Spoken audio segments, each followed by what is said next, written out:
Okay, we have another project for our 8760 John Deere. You see oil all over the floor. Well, maybe not all over it, but you definitely see it on the side of the tire. Well, this hose up here, that one, is leaking. It goes into the hydraulics. I think it's a return, and it goes all the way back to the tank. So you see it going back through there, goes around, and it goes up and over the transmission and keeps going around.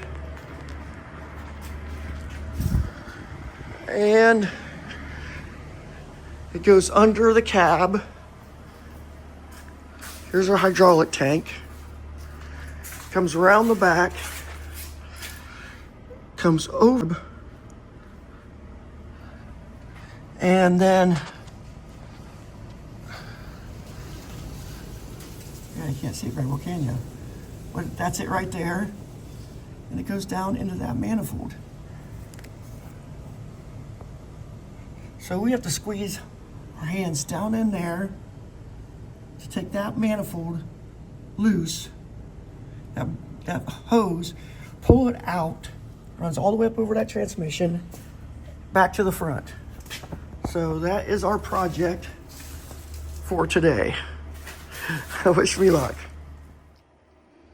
And here are a few of the tools we will be using.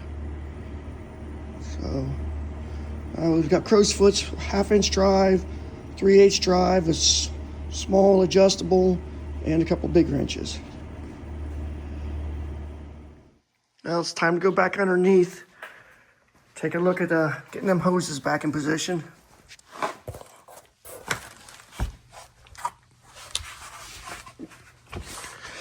And so we're under the tractor, and up there is where we're working. Okay, I'm now under the tractor.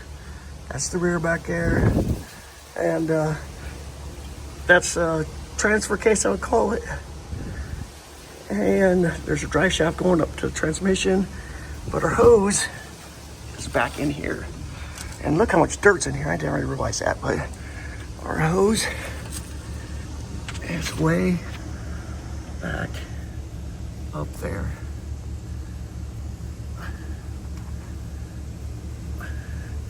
It's that one back there. I can't even focus on it.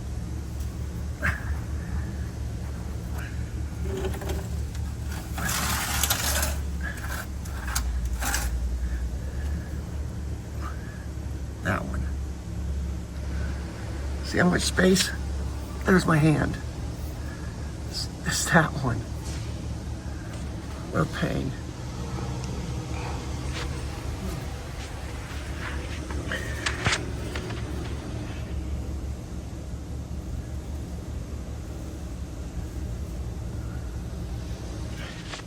Okay, we've got a crow's foot on the fitting up. We've got a crow's foot up there. I don't know if I can focus on it. Extension coming down to here. So I tried to break it loose with the ratchet, and it's super tight. It goes all the way up there.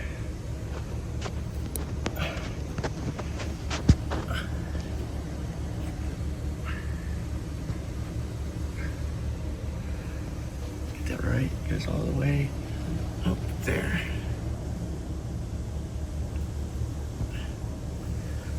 Let's try again.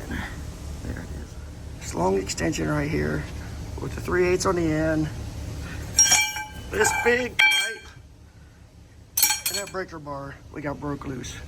So Andy, you want to see if you can get that with that little adjustable now? You might be able to get it by hand.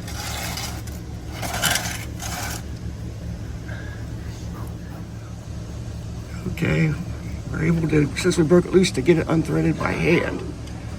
So there it goes. So we have to put a. So it's done running out now too, I think.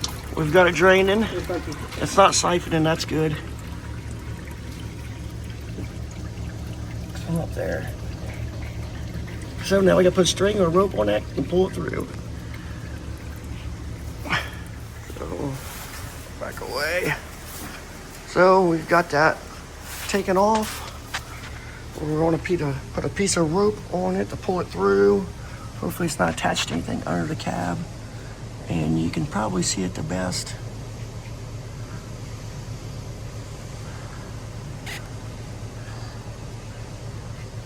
Go around this way. Up through here, right there.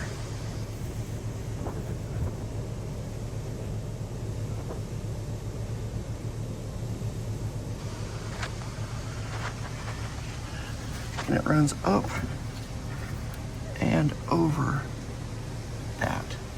Okay, once we know that the back, we can get it off, we're going to go ahead and we're going to take that front off. And I'm putting a bucket down below to catch the oil.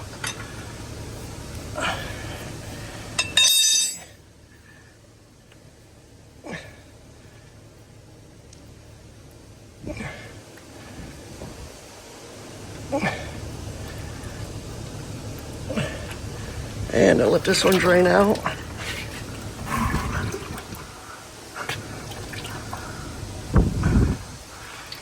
And that's going to drain. And then we'll be ready. Hopefully we can pull it through without getting stuck on something under the cab. And it's not going to be easy to pull that hose through. So what we're going to do is we're going to take this cover off to give us access to get back in there so we can pull that hose through. You can see it hanging down there. And it runs back into that mess. Okay, to remove this, you have to remove this bolt here. Down here, there's 3 bolts. And then you just slide it forward. You see these pins back here? Those will hold this cover on. And these are the 2 alignment pins I was talking about on the cover. Just slide off or to slide back on, and they will slide over or into these 2 locations right there. That one and that one. Well, we pulled quite a bit of this through. And, but up here, there is a clamp. So we have to take that clamp off so we can finish pulling it through. And we've got the hose out. You can see where it was leaking. And it is 117 inches, just under 300, just under 3 meters. So there's and we took this tag off.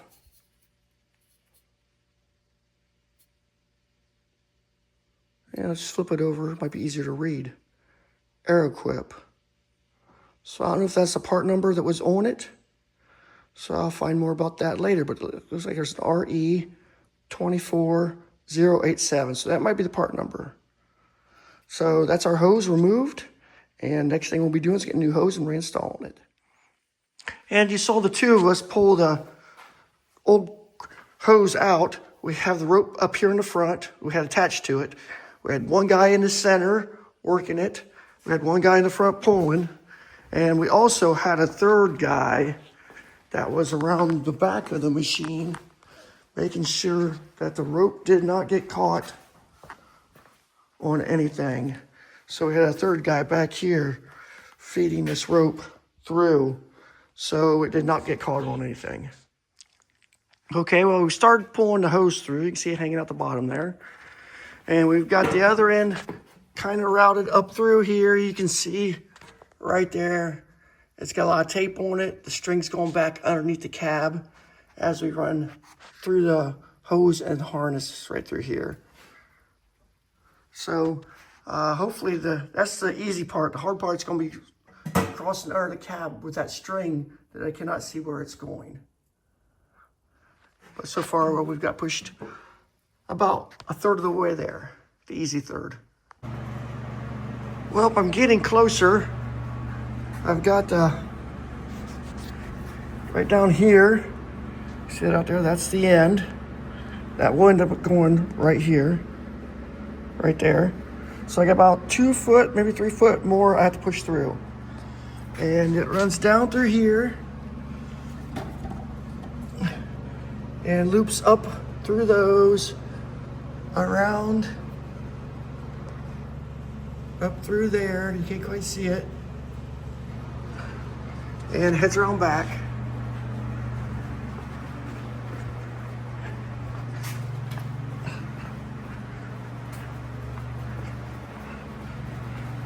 And it heads around back. And I can just barely see it right there. See that white right there? That's it.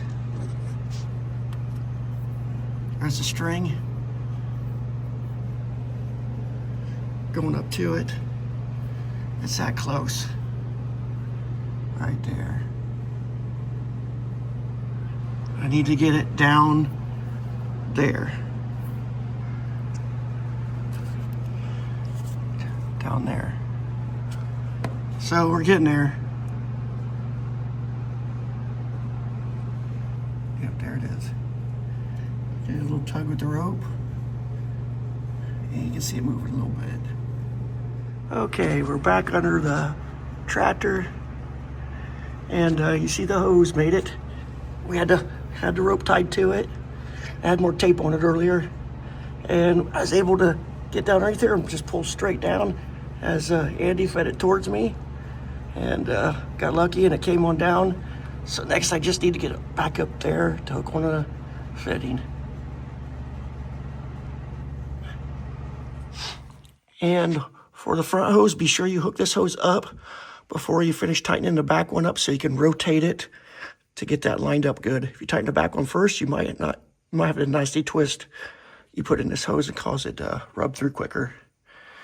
So be sure you hook this one up first. The other thing is, make sure you clean everything off good so when you start it up to test it, you can tell more if you have a leak or not. So I gotta clean this up a little bit better yet.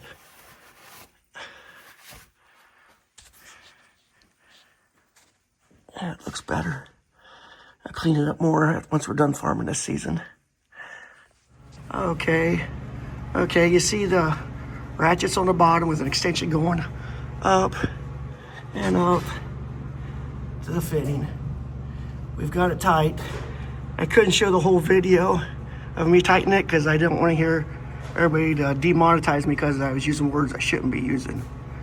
So, but yeah, we've got it back tight. Hopefully it doesn't leak. O-ring was still in the fitting. And there it is.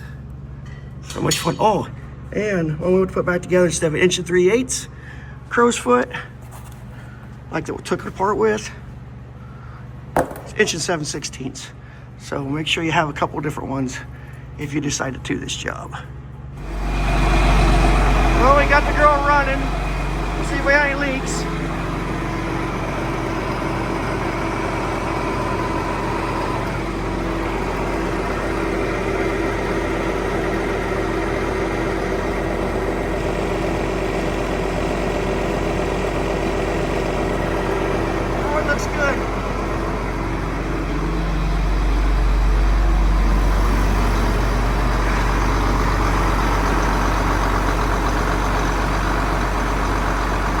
Check a little closer, but I think it's good.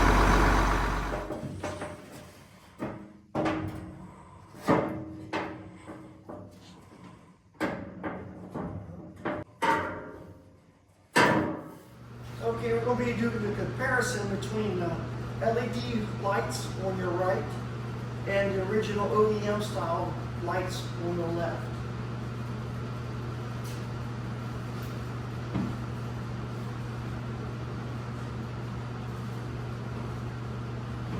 That is with the lights on in the shop yet.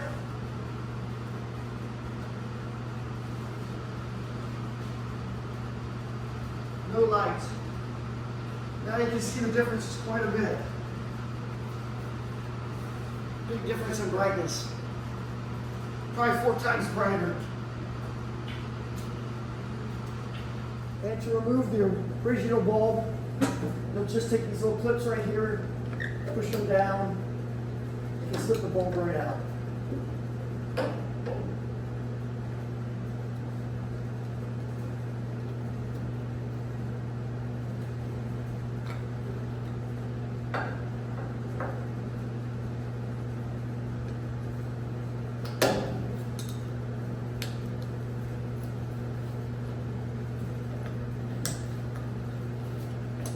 And that was about as hard as it is to take the bulbs out.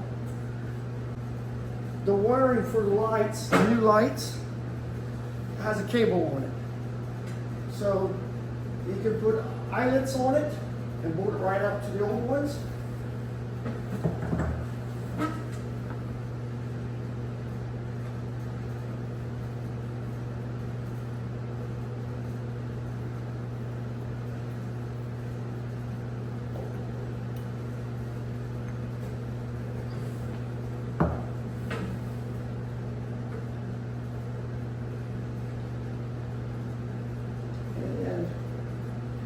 This side is blue, this side is black.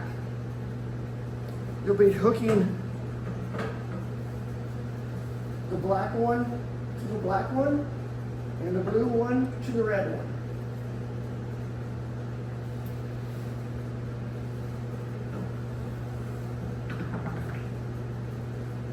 So you can hook eyelets up and nut and bolt them together. You can cut this one off, put spades. So you have spades so you can unhook them.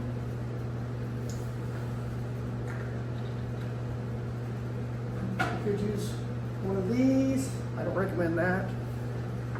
And to do it quicker, I'm just going to cut the ends.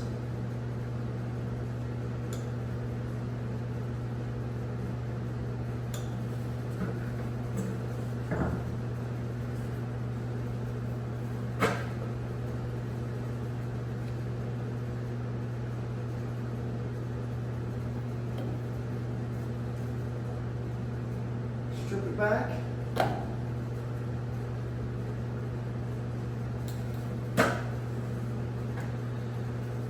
You can get these quick connect Wagos at like Home Depot, Menards, Lowe's. Just put the wire in, click it down.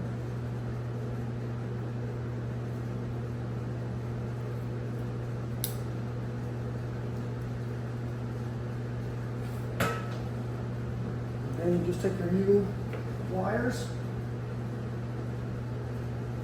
slip the red one into the blue, the black one in with the black, tuck everything neatly in the back.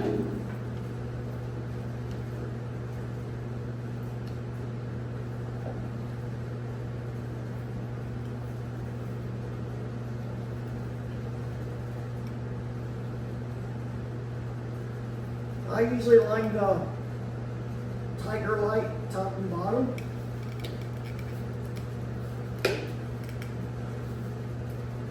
You'll snap these in, and just to verify I did it correctly was turn it on to make sure it works.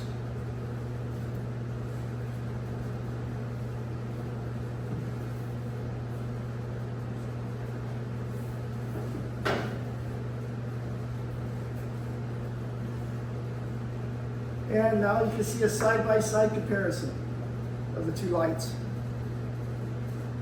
But that's what all you have to do to switch the lights. And here's our replacement lights. We've got two different boxes, but they're both the same 24 watt.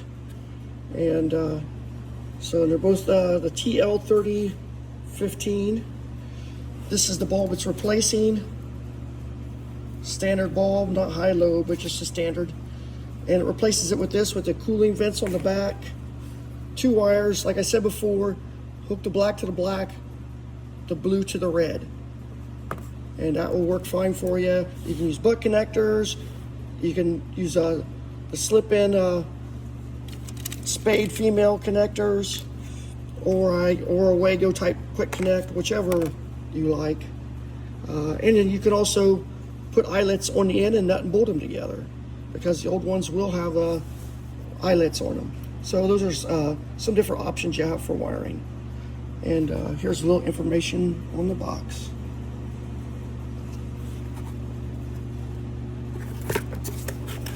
Same on both sides.